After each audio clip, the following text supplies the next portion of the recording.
Hello, writers and crafters. I'm Valerie Ihsan. And I'm Erick Mertz. And this is episode 101 of the podcast. And it's February 8th, 2023, as we record this. We are back from a little teeny hiatus. I was in Costa Rica for only like 9 days, but the way it staggered, like I left on a Tuesday morning and, so there was a couple of weeks missed. But thanks for joining us today. We don't have any new patrons this week. Thank you to our existing ones. We love you.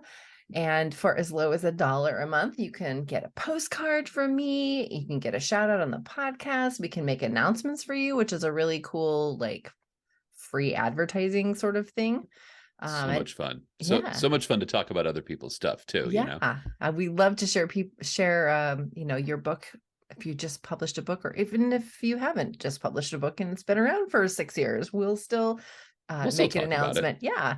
Read the book description. So at other tiers, the benefits increase, and there's lots of cool, awesome, juicy, rad stuff there too. So go to patreon.com/Valerie Ihsan, IHSAN. We had a comment on our last episode. Congratulations for celebrating your 100th episode. So we were really super happy about that. Thanks, Mary, for your joy. Let's see, announcements. The Writercraft writing retreat. You guys, we have 2 tickets left. That's it. 2 tickets left. So I was super happy. The price is now up to $850 for the 3 days, and all the food and lodging included, as well as the retreat and instruction. So 2 tickets left. You can go to valerieihsan.com/retreat for more information.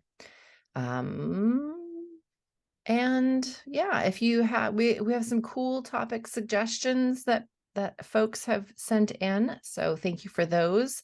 Thank you very much. We are actively looking for folks that want to be interviewed on the podcast. We've decided to make that a monthly feature on the podcast. So that's super exciting. So you can send, if you have names, right? Yeah, if you've got names or any suggestions about, we'd love to hear them. Yeah. People that you want us to interview. So writercraftpodcast@gmail.com for those suggestions. Realistic though, right? Because we're not getting, of course, we're not getting George R.R. Martin on here. No, I mean, we know some cool people. We've met some pretty rad people through the years. We know cool people. We know cool people. And we're not, just because they're celebrities doesn't mean they're cool either. They may not be cool. That's true. If you just topic or wisdom wise, if you know someone that you would like to hear us talk to and laugh with, because that's what we'll end up doing. Yes. Yeah. Send us the name. All right. I forgot to bring the book in the office that I'm reading right now, but it has to do with dogs. Okay. That's a very broad topic. It is. I'm going to look up the name while sitting here so that it's about dogs. It's about dogs. Well, because during the vacation, I read like 3-4 books or something like that. Oh gosh, there's a humble brag for you. While I was in tropical paradise, I also read 3 books. No, it's the airport and the, the flights. That's where I read all opposite of stuff. Paradise. And airport. Also, sitting on the beach and sitting by the pool, that's a great place to read. It is. It is. So I read this book, How Stella Learned to Talk, by Christina Hunger, and I follow her on Instagram, and she taught her dog to talk. So she's a speech pathologist, and she uses assisted speaking devices. I forget what they're called, AADs or something like that. But she created one for her dog on a piece of platform. She's got these little, they're kind of like those easy buttons, the commercials that say easy. And so they're about that size, but you can pre-record a word into it. And so she just put out a bunch of those. And I mean, she started with one, water, or I think she started with outside, and she stuck it by the outside door. So anytime the dog would need to go outside, he'd hit the button. And so, so she has like, I think 39 words now or something.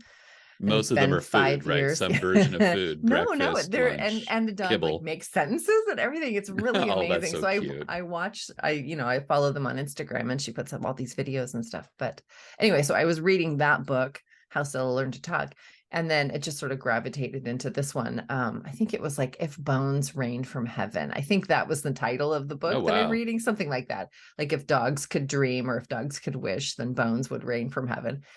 Um, and it's just about building relationships with your Hmm. pets and having yeah. So I'm only like a third of the way in, but yeah, but that's like 2 nonfiction books in a row, man.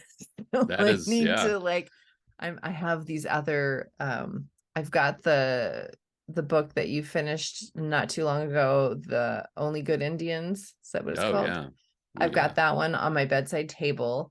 And I also, I picked up another book at the bookstore because I went and saw them yesterday just for funsies. And then I also have another Heather Weber book that's kind of staring at me. So I have several on the horizon. And if this nonfiction book doesn't keep my, attention, I shouldn't say this online. Like It's it's a a great fact. book and I'm super Right. interested in the topic, but I Right. crave fiction. And if I read too Yeah. much nonfiction in a row, I'm like, I need story. Yeah. Yeah. This is all too real. This is all too real. Um, well, I think too, right? Like for me, when it comes to nonfiction, I'm interested in a topic and I'll read on it, but I Mhm. have so many interests. So it's 4 or 5 days a week. If a certain topic is going to hold my interest for a week, I mean, I might be on to other things.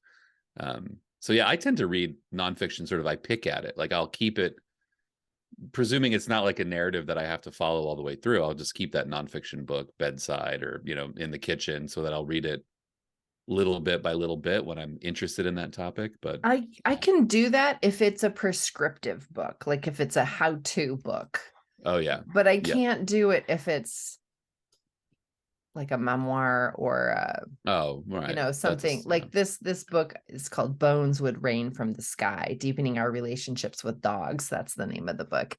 Wow. So it's kind of, it's more getting into the meat of, it's more The meat, psychology, and so it's all it's about less food when it comes to prescriptive. dogs.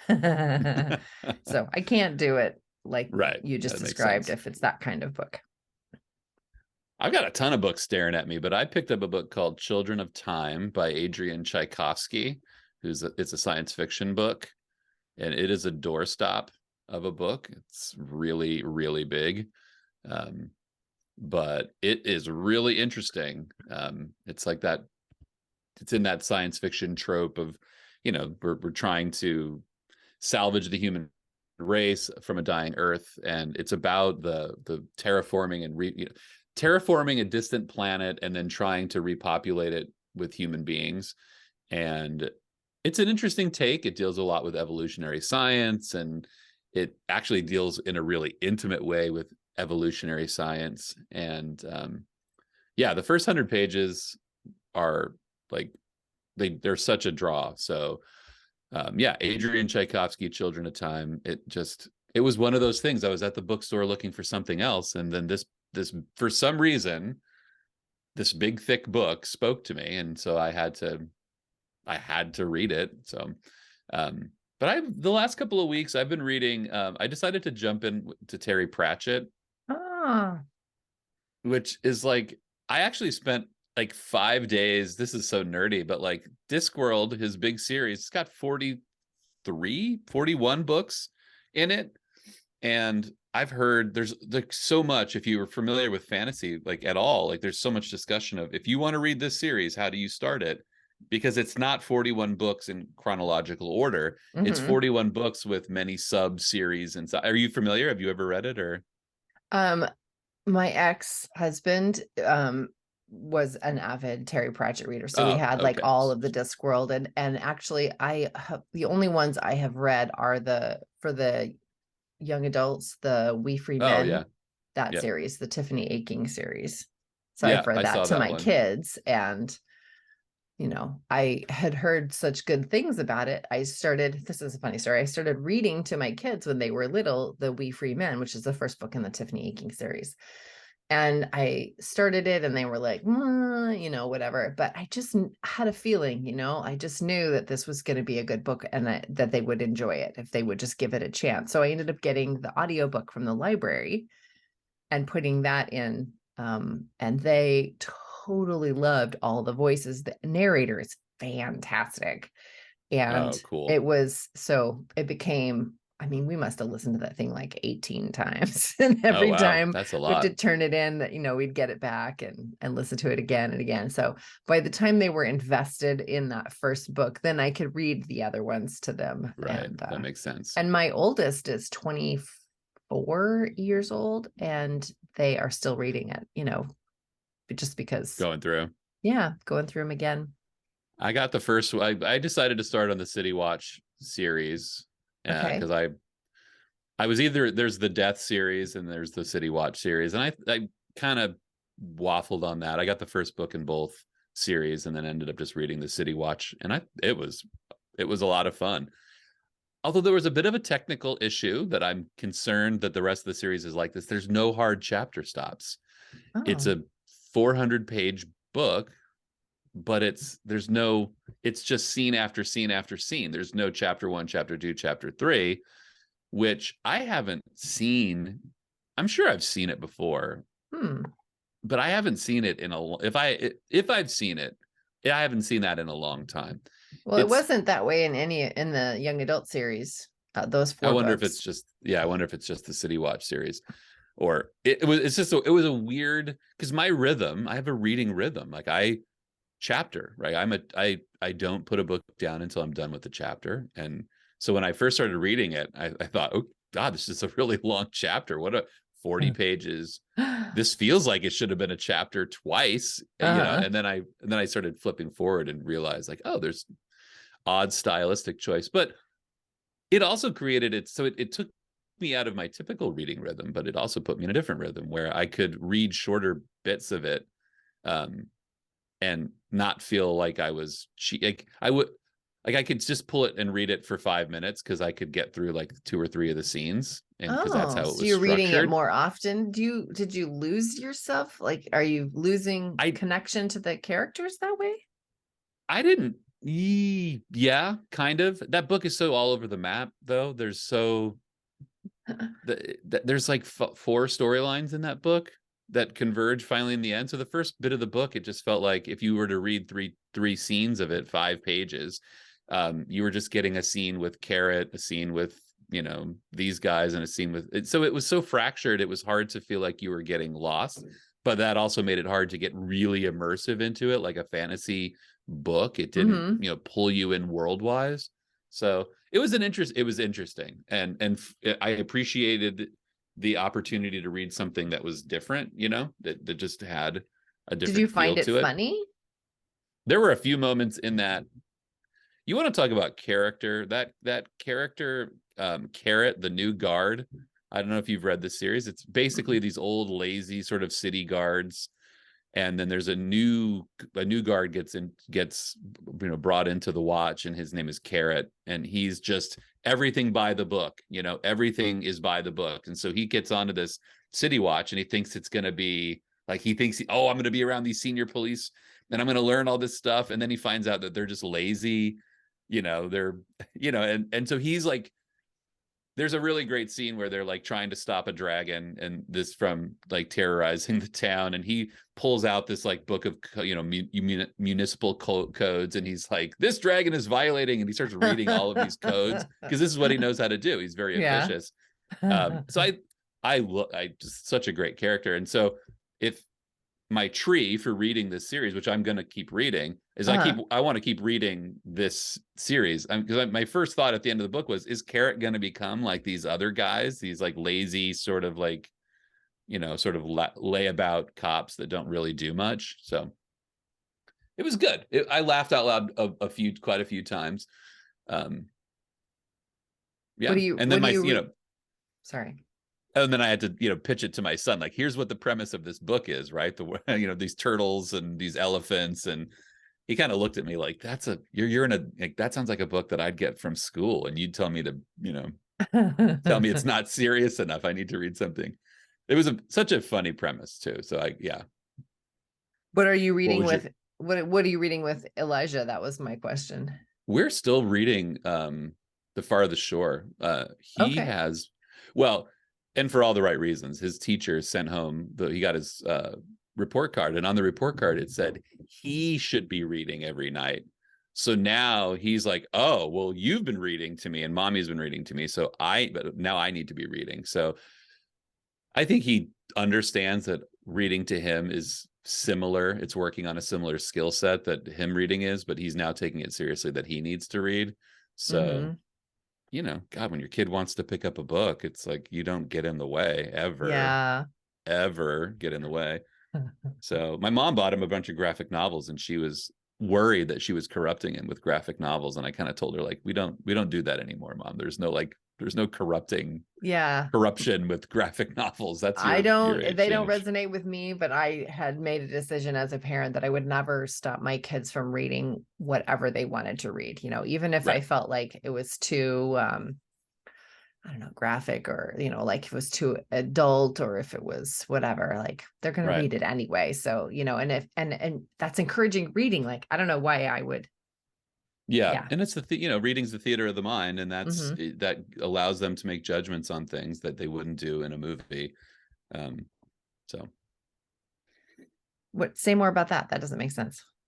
Well, I think that when you're reading a book, or you're listening to something on the radio, you create the picture in your mind. So you can yes. Okay. You can create it as extreme or as vanilla as you want. You can create the nuances for it. That's why we love reading. I think a movie just throws that right at you. Like, this is what the freaky horror thing looks like, and then does all of that work see it. Yeah. We talked about that on a previous podcast too, about like the horror genre, and like, oh, this is a book that I could read, but I could never see this movie. Right. Sort of thing. Yeah, I think he's attracted to horror things. He wants to read not Fear Street yet. What's the other one? Goosebumps. He wants to read those, and those will probably be mild compared to what the kids just see more stuff now than they did when we were kids. I think. My son, when he was younger than Elijah, but it might be a good book for Elijah to read. They were called. It was a Ghost Hunters series by Cornelia Funke. Ooh. She wrote some fantasy stuff too, like bigger doorstoppy sort of stuff, but this was more short. Like, they were ghost hunters, so it was kind of a heisty sort of. Right. Yeah, so he really liked those, and he listened to them on audiobook because I couldn't get him to read. He wasn't a reader, still isn't as an adult. But he would listen to audiobooks. So that was great, especially for his ADHD and his spectrum stuff. He could be playing with a toy on the ground and listening to an audiobook, and that helped like regulate the ADHD. You know what I mean? He'd have to do two things at once just to like stay in the room. That makes sense.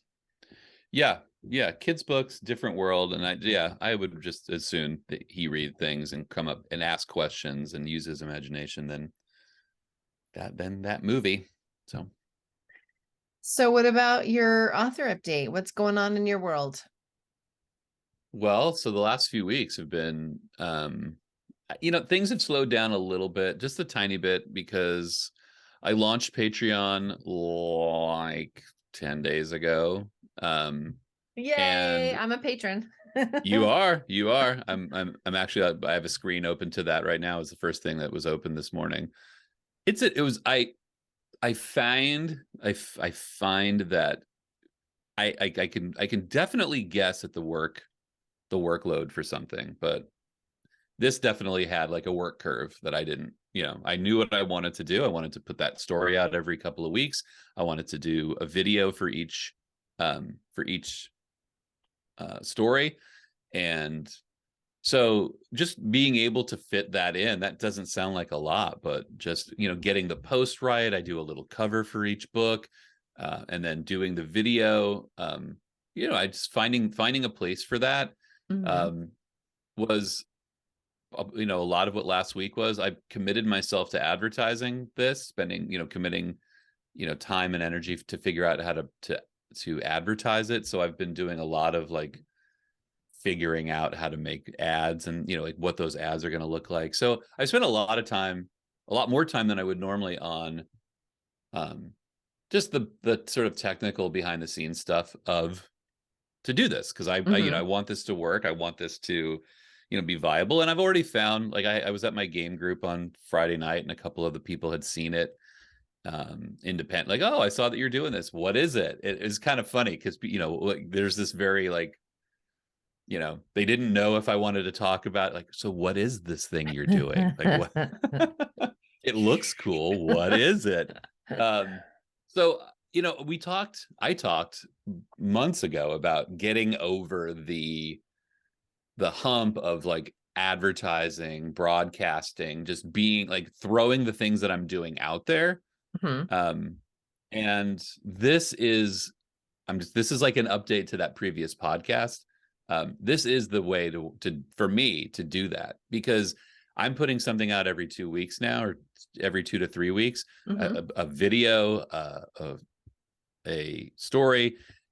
This is the frequency that I need to get good at this. Like I'm committed to making an ad for each thing, trying out like, where does it work? Where do I get the most impressions? Where do I get the most views? Not, you know, not as worried about as how many, you know, patrons I have, but worried about like just the awareness of it. Am I making people aware that I'm doing this?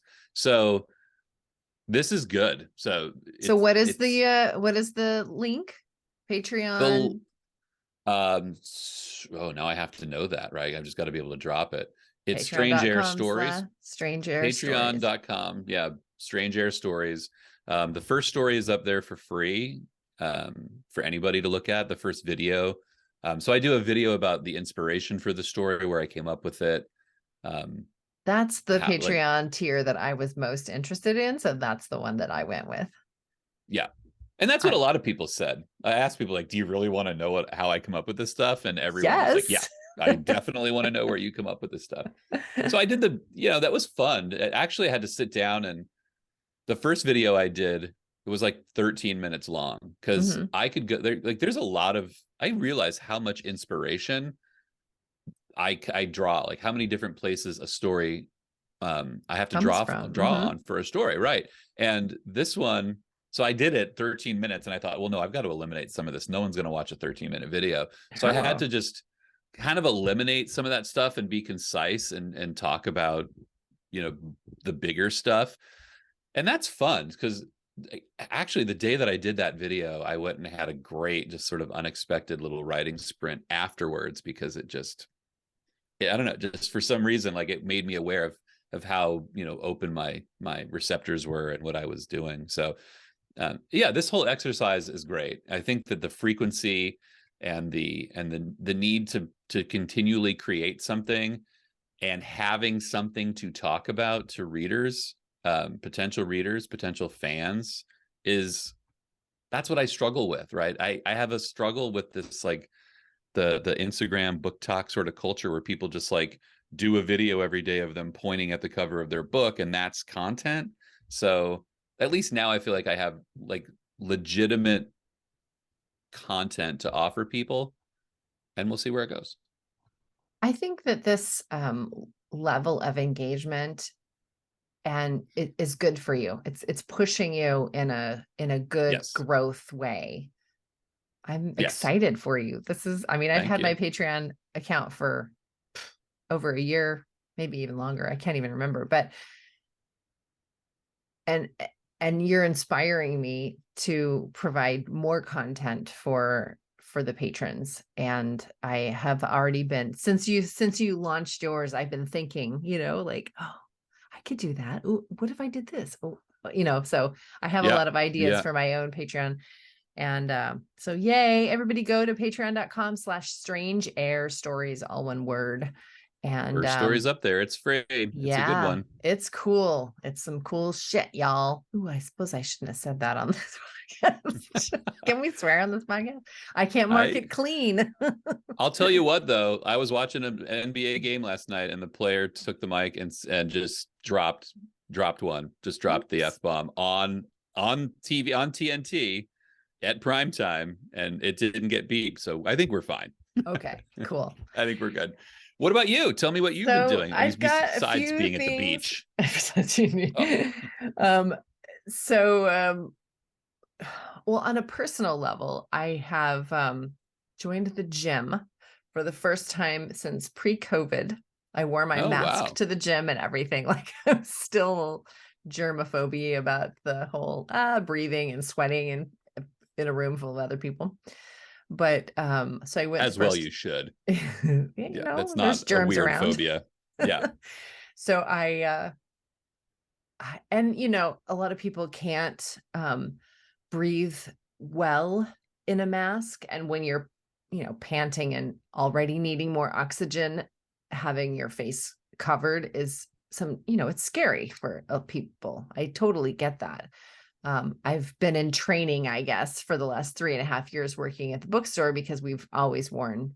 Right. And so I can go 8 to 10 hours wearing a mask, and that's just my reality. So that I understand that many people can't do that yet, but you can train yourself to do it if you're interested. But anyway, I went to the gym for the first time Monday, and I took an aerobics class, like a high intensity interval training kind of aerobics class. And I deliberately modified the crap out of it because I knew this first time in, I didn't want to like hurt myself or whatever. And then I followed it up with a yoga class that was there. And I can barely sit on the toilet. My hamstrings are so sore. Oh. I cannot like bend down, and I thought I had done a good job at, so I'm going back today, which sounds ludicrous. I don't even know if I can't sit on a toilet, how can I do an aerobics class? But I think I just want to, show up, and that's part of that's part of my training, is getting up and going to the gym and being there in the room, and I'll just do what I can. And so that's that. And then also hamstring pain is the worst. It is the worst. Early on in my relationship with Lisa, we ended up hiking to the top of Black Butte, and I was just like, I did nothing, just, it's nothing to stress. I remember waking up that next morning and feeling like I couldn't bend my legs. Just I couldn't really I had that much flexibility. It was awful. Yeah. I'm also doing this really crazy, weird thing. It's a dress challenge. So I'm in my workout clothes right now, because after this I'm going to go to the gym, but afterwards every day I'm wearing the same wool dress from Wool and Company. They're in Portland. And so yeah, you wear the same dress for 100 days, and it really helps you style your clothes a different way, because you're trying for variety. And it also, that's the perfect thing you need to do when you start working at home, is wear the same clothes. Set the pattern where you're going to wear the same clothes every day. Because guess what? That happens no matter whether or not you take that challenge. You wake up in the morning and you say, I wore that sweater the last week. I can put it on one more day. But I need photographic evidence. So like I am, putting on different scarves and different shirts, and, wearing different colored tights and layering in different ways. And so it's interesting. It's a challenge for me, like artistically kind of, and so that feeds some creative energy, filling my creative well that way, in a strange sort of way. That is a strange, I've never, that makes me laugh. God, I've done that challenge. I've already achieved that one. Same sweatpants. Anyway, same sweatpants. That should be the name. That should be my new password for all of my new accounts. Same sweatpants, 1, 2, 3. Because maybe that'll be the title of this episode. same sweatpants.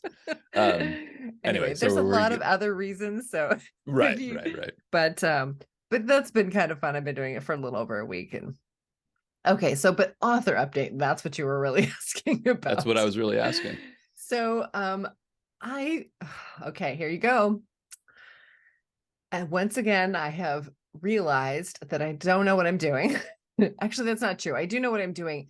but I always, always, always think I know how long it's going to take. And it always, There we go. always, always takes like 5 times longer. And that is really frustrating for me. So I either need a gigantic reality check or I don't know. I do need a gigantic reality check. So I had been concerned about getting this book ready for launch, which is March 1st. I have to have my books in hand physically by March 11th, which is when the book launch party is. I've got the band scheduled. Like that's when it's happening. They're playing. So, They're here. So they're going to show up on the 9th. They're going to be like, they're going to be ready on the 9th, just in case. So I'm like panicking. So I still need the wraparound cover from the cover designer. Oh, right. So I was like, okay, as soon as first thing, Monday morning, I'm going to email with all of that because I've got the blurb for the back now. And, I just, yeah. So I was like, okay, I'm ready. I'm going to give her all the information I have and order this cover. And then I was like, well, I wanted to do a large print edition. So I went in to create that in vellum yesterday and realized, so actually Monday was spent answering all those emails I told you about that my inbox had. So Tuesday was when I thought, okay, I'm going to hurry up and send this email, but I still haven't sent it yet because, so I created the large print edition, which has a whole bunch of requirements, actually, not just clicking the large print button. There's, if you want to utilize the guidelines from the American Council for the Blind, there can't be italics. You have to change all the italics to bold, and you have to change the spacing as well as the font size. And in any bulleted lists, which I have to say, I have several bulleted lists in my memoir because I'm me. So the bulleted lists have to be like double spaced in between all the bullet points, and so there's all these other, so I made this whole thing and I had to do that so that I knew how many pages so that the cover designer can decide what the spine size is. That's why this is important, listener. Yeah. So I did that. I was like, okay, I'm done. And now oh no, I need now the page number for the paperback. Right. Oh no, now I need the page number for the hardcover, which is a different trim size. And, basically I'm still in the process of creating these different files because usually vellum is so easy. You just put it in there and it generates all the files that you need.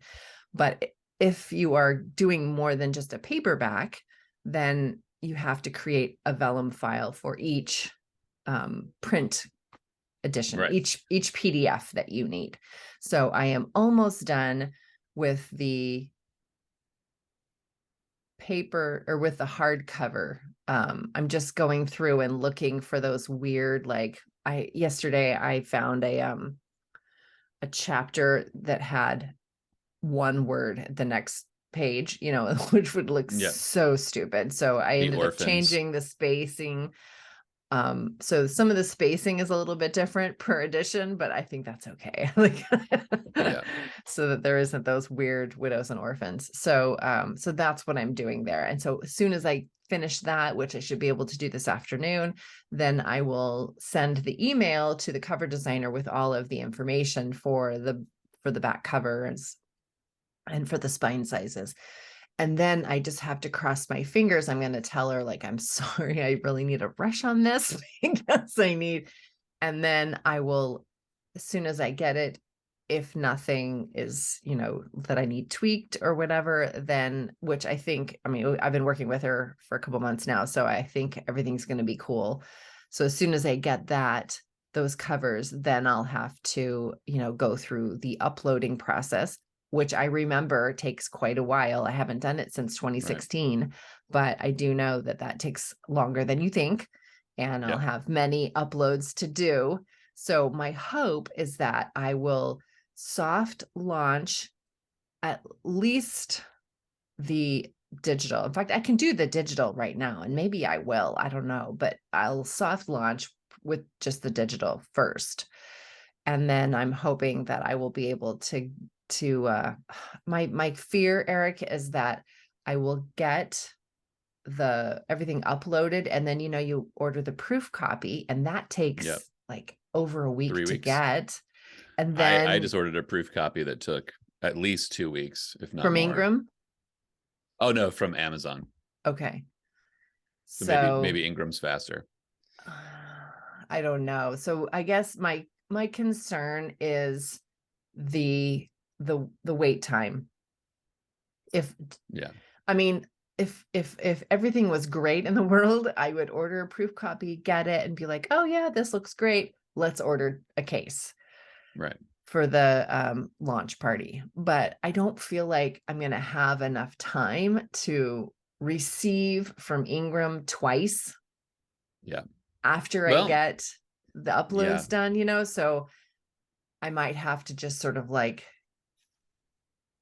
hope for the best and like order a case without the proof. I mean, I don't know. Like I can see the proof, like they give you the digital PDF proof copy that you can go through and see. And I'm also seeing it, when I'm creating it. So I'm kind of like, I don't know, maybe I'll order the proof and then like rush it. Maybe I'll just pay extra shipping and rush it.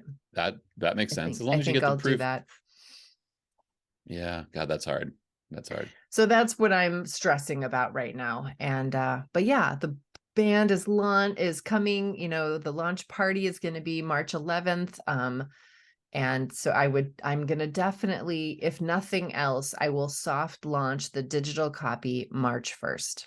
So that is a promise. I can totally do that even today. And in fact, I may this week, once I get this email off to the cover designer, then I will probably actually just ask for ARC readers and send out the digital copy to my Patreon subscribers. And so it will be out in the world, and I need to start talking about it. I've realized as I'm going through the layout, I'm rereading it, kind of, skimming it. And I'm just going to it's one of the best things I've ever written.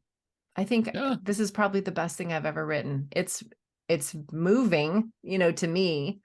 Right.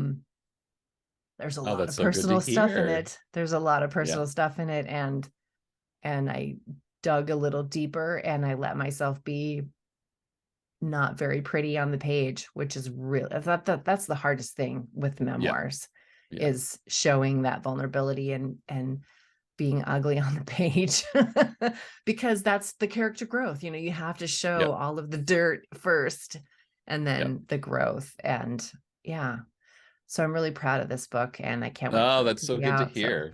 So I'm excited. You don't hear people say that very often. I'm very proud of this book. If you look at all the things that authors put out, like, it's very rarely something like that. So that's really good to hear. Okay, this update has been like this 40 update minutes has long been or your something. Podcast. Yeah, basically. All right. So I wanted to go through and because this is the start of a new year, and because I just got back in the country and I'm still kind of scrambling around, and I am no longer at the bookstore. This is my full-time job now. I'm still trying to figure things out. I wanted to kind of look at my goals for this month and check in with you about the tarot reading we did maybe last month. And we were talking about maybe once a month, even looking back at the tarot card that I drew for January, and did that work out the way we thought it was? And so that's kind of what I wanted to talk about today. Yeah, let's do it. Okay. So briefly, the tarot card that I drew for the month of January, which just passed, was the 5 of Cups, which was the about acceptance and forgiveness and lamentation and moving on. And, in a negative sort of way, or like a reversed way, it would have been like pessimism or regret, but it was all about what's done is done. It's time to move on, and that there are resources out of view maybe that are ready to raise me up when I'm feeling down. And I felt like that was appropriate for, the last month of the bookstore, and so I felt like that was pretty spot on.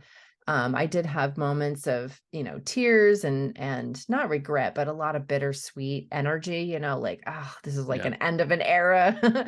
And my coworkers threw a little cake party for me and gave I me this saw that. That's card cool. that was just amazing. I just sobbed, when I read the card.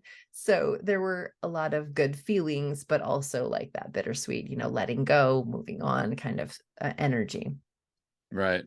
So that made sense, and it worked out the way I thought it was going to work out. So the card for February this month is the Hermit, and that's all about withdrawing and spending time alone in the unseen world and soul searching, maybe some loneliness, but some self-discovery and Right. just really retreating to my private world and figuring things out. And I felt like that was super appropriate for this month because it is the first month of me working from home full time. And I know that I'm going to be trying out a whole bunch of different things and seeing what works and being kind of scattered.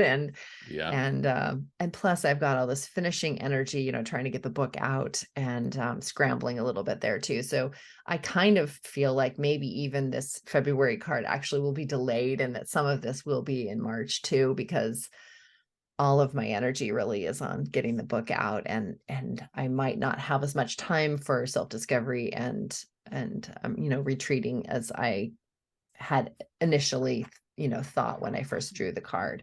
So for this Right. month, my goal really is to just get the book published. That's what I'm frantically trying to do.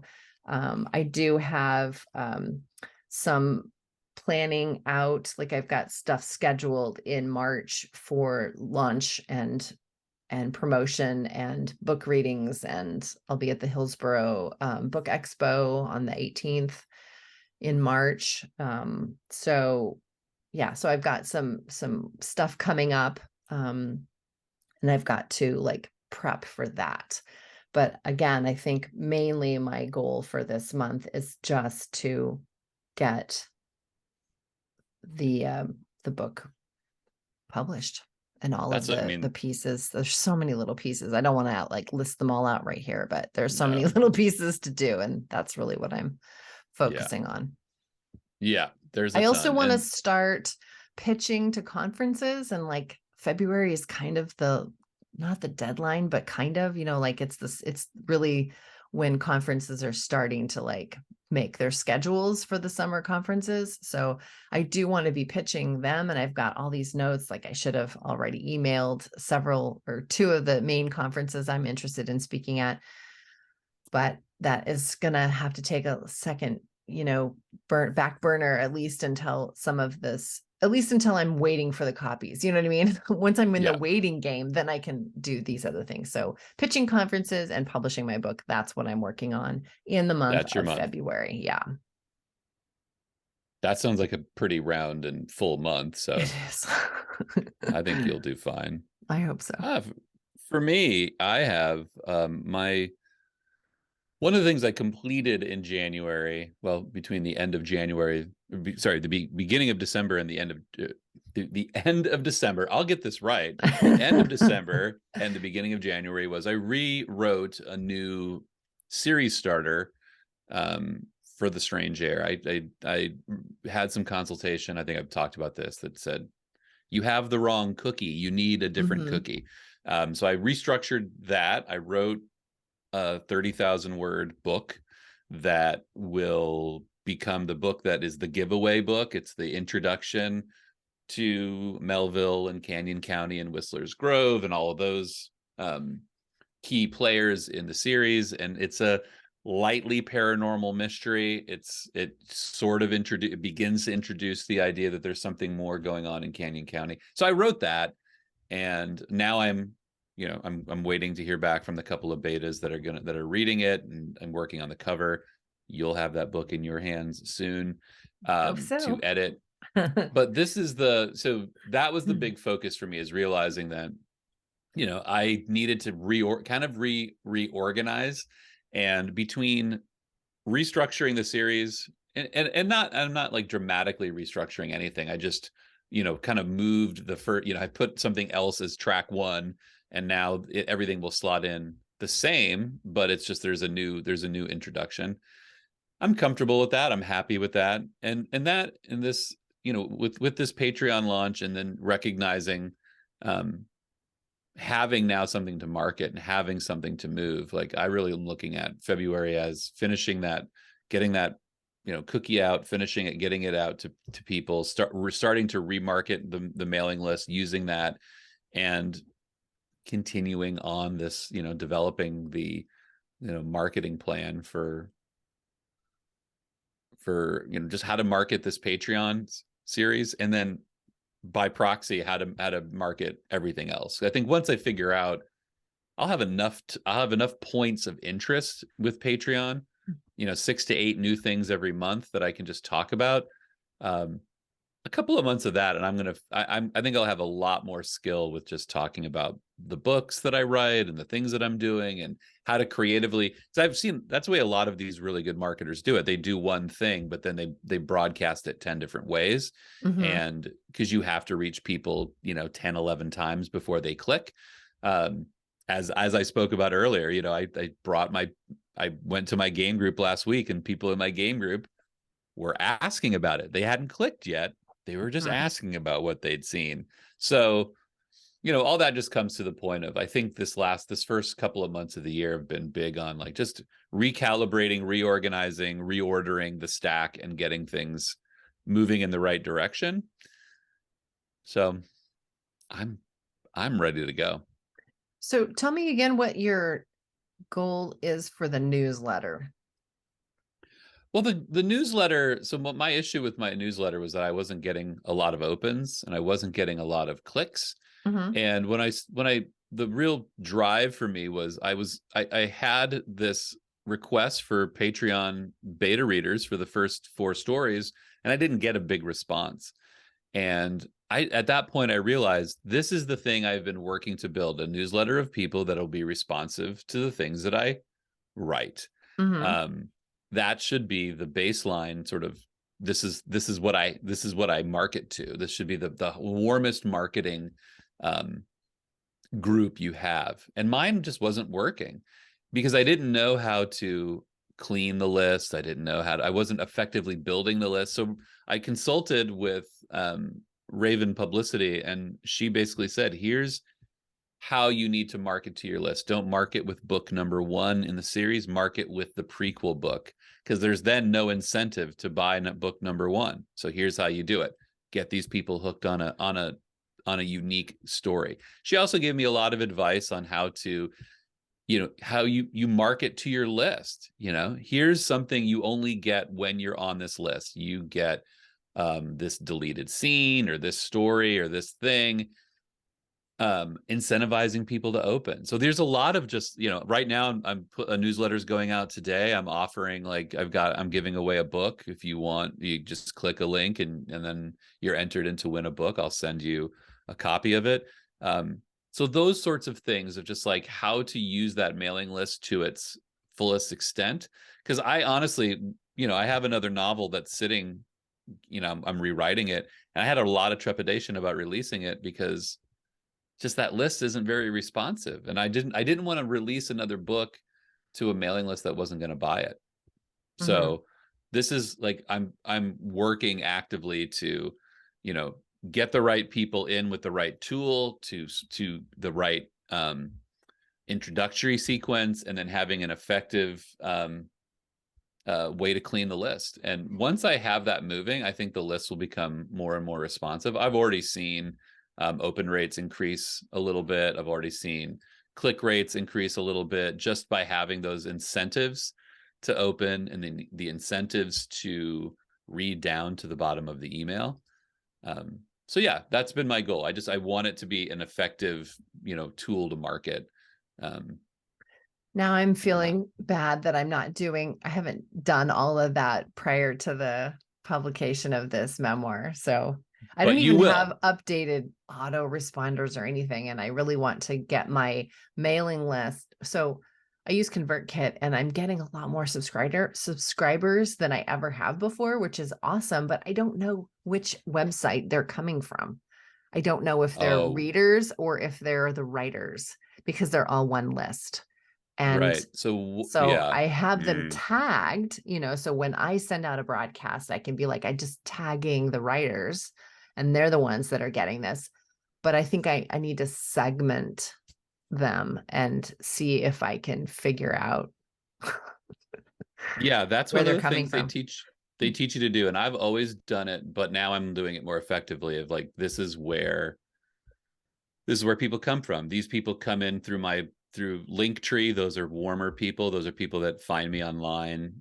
These are people I get through BookFunnel. These are people I get through Story Origin. Like, so I can see where the people came from and what the click rates and percentages are for those. And it's always going to be better for people to come in off of, and like they see you on social media, they like what they see, they click on something and they subscribe. That's a warmer lead than say someone who just entered into some book giveaway on BookFunnel or something. So you need to see those things you just need to see them segmented out. We can talk about that. I think it would be a great episode for later, is to talk about basic mailing list principles. Because I'll say this, I would have wished I would have done this when I had 100 people on my mailing list instead of 4,000, because it's more, I recognize that I've gotten this deep into this and I haven't been doing it right. That's a bit of a humbling experience. So Yeah, I would love to talk about that. What are yeah. we talking about next week? We are talking about professional relationships and how to build them and what to do when they go sour. Or just they've elapsed, let's just say. They've run their course. We're going to talk about that. Professional relationships. All right. Well, it was awesome seeing you again for the first time So in a good to be couple back. weeks. Yay. And yeah, we'll see y'all next week. See you next week. Bye for now. Bye-bye.